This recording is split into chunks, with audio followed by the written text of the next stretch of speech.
A day in my life as palabandero dito sa amin. Go. Grabe, aga kong ginising ng aking pamilya. Oh, Dahil wow! daw maglalabas si Miss Communication ngayon. Alam nyo ba, na si Miss Communication talaga ang naglalaba dito sa kanila? Chares! Pagkatapos niya magkape ni Miss Communication ay pinuntahan niya ang kapatid niyang Bro Hilda. Chares! Itong above na to ay talaga yung aking kaaway sa may bahay. Pinupuksa lagi ako nan. Kasura. Chares! Ngunit napakasarap sa feeling ng above na yan. Kasi nga naman tinutulungan talaga niya akong maglaba. Sabi ko nga sa kanya siya muna magbanlaw at ng mga damit. Go.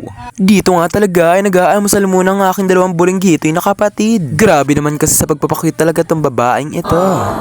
What's up guys? My name is John Prince Talagtad. Nangangarap maging vlogger, ngunit eme-eme lang ang lahat. Nakikita niyo ba yan? Nakakagrabe na lang talaga kung sino maglalaban ng kanyang kadamay. Napakadaming tambak. Ipapaano lang natin to sa baha. Ngunit walang baha dito. Kaya sa sapa na lang. Go! Tara, samahan niyo ako! Brad, nagigimbak lang na naman yung boses mo, Brad, ah. O ano, Vrahil ng babae? Patingin-tingin ka naman sa camera dyan. Pataray-taray pang iyong mata. Bakit, ha? May paglalaban ka na kay kuya mo? Chares! Sabi ko nga, ang aming posisyon sa paglalabat talaga ay siya muna magbabalaw ng mga damit, tapos si Self muna ang taga-uka. Then pagkatapos niyang banlawan yan, pagkatapos nun, isasayang namin siya sa washing. So ako naman magbabalaw ng mga damit. Ako magbabalaw nun kasi nga, 3 banlaw na siya. Ay mahirapan na siya kasi nga, dalaga pa yan.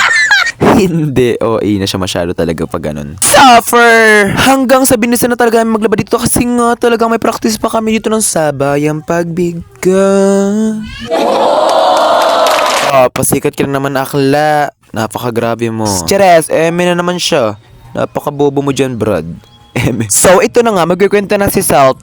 Ang word of the day niya ay labashushu. What? Ang ibig sabihin ng labashushu ay tayo'y maglalaba sa umaga. Ganon. Eme, ginagaya mo na si Bardagul talaga. Napaka-OA mo.